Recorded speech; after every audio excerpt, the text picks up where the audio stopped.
Concussions have been a major discussion in contact sports over the past few years. Lacrosse, one of the world's fastest growing sports, has taken the steps to eliminate concussions and head injuries in general. Lloyd Carter, the coach of Hampton University's lacrosse team, has been playing for over 30 years. I officially started playing in probably 1973 in high school, but I knew about the sport probably in 1967. If you look at some of the pictures, like when I played, we played with helmets. The company that used to make the helmet, it was called Backrack Raisin. And actually, we had a slang term for those type helmets. They were called buckets. They were plastic. It had some padding in it. And in the back, you used to tie it up with string. And if you look at some of the lacrosse games in the 70s and early 80s, they were still playing with those.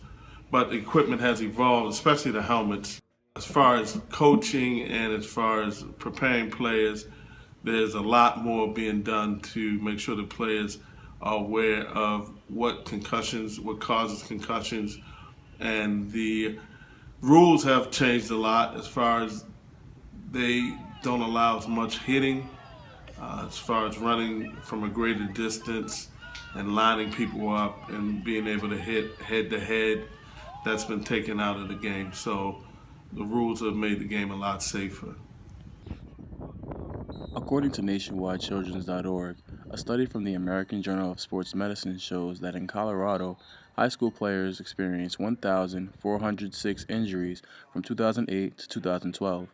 22% of those injuries were concussions.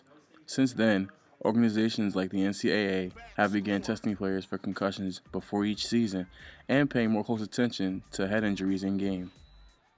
The type of concussion testing they did prior to us playing this fall ball season, just like different computer drills where they would have you like look at different shapes, words, or just like images and have you to like have to test them and then remember them through a computer test. Really, just concussions is not nothing to really be played with. Just like if you get one, if you seem like you have symptoms for a concussion, you get pulled out of the game immediately and you get evaluated to see if you got a concussion or not before you're able to enter back into the game. The NCAA and various other organizations are taking concussions and head injuries very seriously.